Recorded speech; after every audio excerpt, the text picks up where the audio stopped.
tashabbuh, imitation, can only occur to that which is unique and specific to a particular faith or civilization, not when it is generic to large groups of mankind. Tashabbuh has to be done for something, whether it is an action or it is a libas or it is a festival that is unique to one group of people. If it is done by large segments of different civilizations, there is no tashabbuh because it is generic. And many examples are here. Any type of cuisine, any type of technology, any type of mechanism that people live by, that they adopt from other civilizations and cultures, there is no tashabbuh when it is not unique to one civilization. If large segments of the world are doing something such that it is not recognizable to be one civilization's, then there is no tashabbuh. Man tashabbaha biqawmin fahuwa minhum. There has to be a qawm that you're making tashabbuh of. And there are many examples of this. You know, the Salman radiallahu anhu's suggestion to build a ditch. Where did it come from? The Persians. Did the Prophet say, oh, I'm not going to do that? No. The issue came of the Prophet wearing a ring with a stamp on it. The first time he wrote a letter to Heraclius, they said to him, the Sahaba said, Ya Rasulullah, it is the custom of those people that they will never accept a letter from a ruler except that there's a wax seal on it. So the Prophet didn't say, oh, tashabbuh bil kuffar, I can't do it. He said, okay, make this ring for me. Muhammad Rasulullah, as we know. He made that ring, he put the wax seal, he sent it to Heraclius.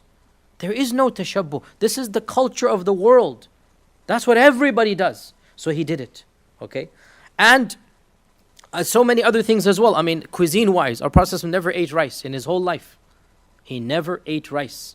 Is somebody going to say, it's tashabbuh to eat rice? No.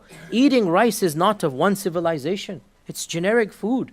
Nothing tashabbuh in this as well. So we said that the issue of tashabbuh, it must be something that is unique to a specific faith, a specific civilization.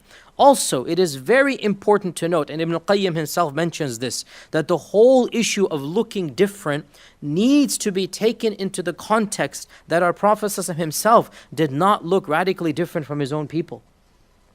This is something that a lot of those who talk about tashabbuh bil kuffar, they ignore. When the Prophet said, don't make tashabbuh bil kuffar, what was he wearing?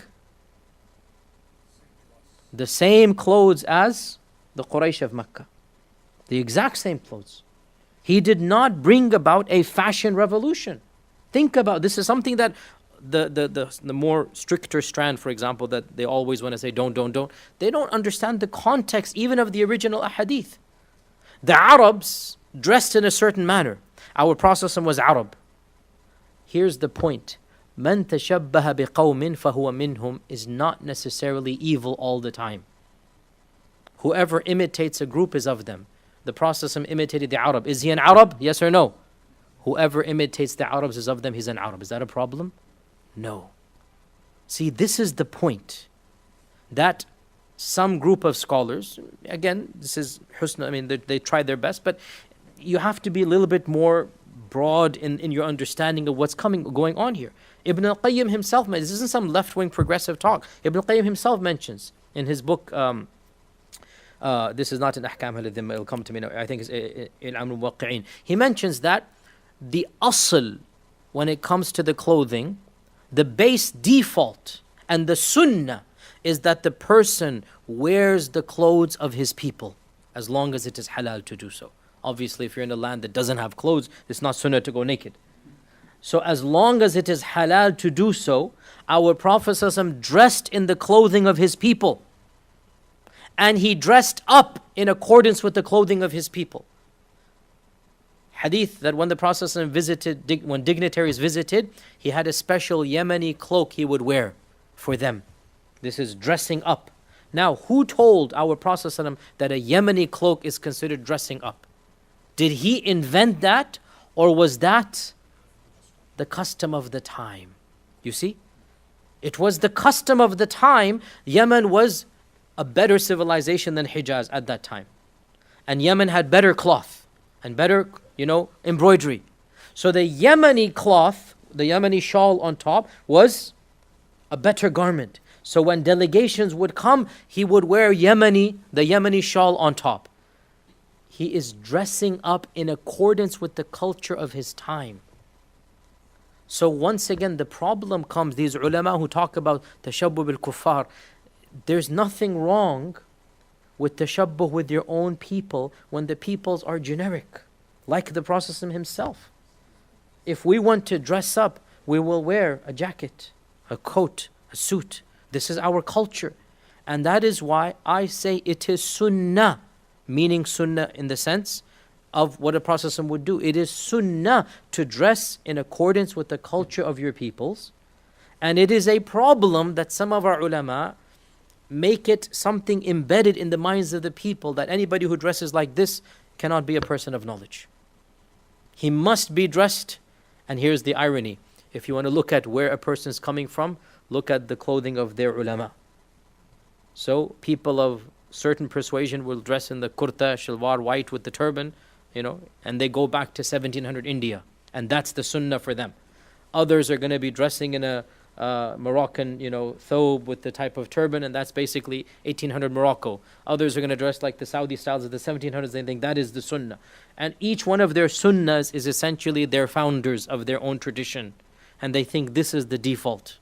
And they don't see the Prophet himself never wore the clothes that they think is the sunnah. Never. Not even the thobe that they wear.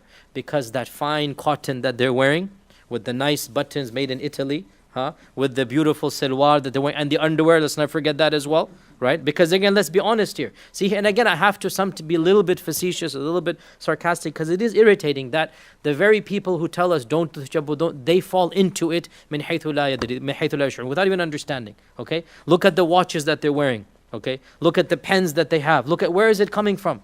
The small things, the jacket, even on the thobe, there's going to be a jacket. Where did that come from? So, in their own way, they are taking, even as they tell us, living in Western lands, to follow them in their clothes, thinking it is the sunnah. No, it is not the sunnah. And if you understand this point, then as we said, tashabbuh can only take place, rule number 2, in something that is unique and specific to a particular faith or a particular civilization. Pants and shirts are now no longer a part of one civilization. In 1750 Mughal India, yes it was. Why would an Indian in 1700 Delhi dress like the Angrez? Why? No reason. But times have changed. And that fatwa is no longer applicable. There is no inferiority complex anymore. We dress up because this is the way we dress up. There's no notion of that's us and them anymore.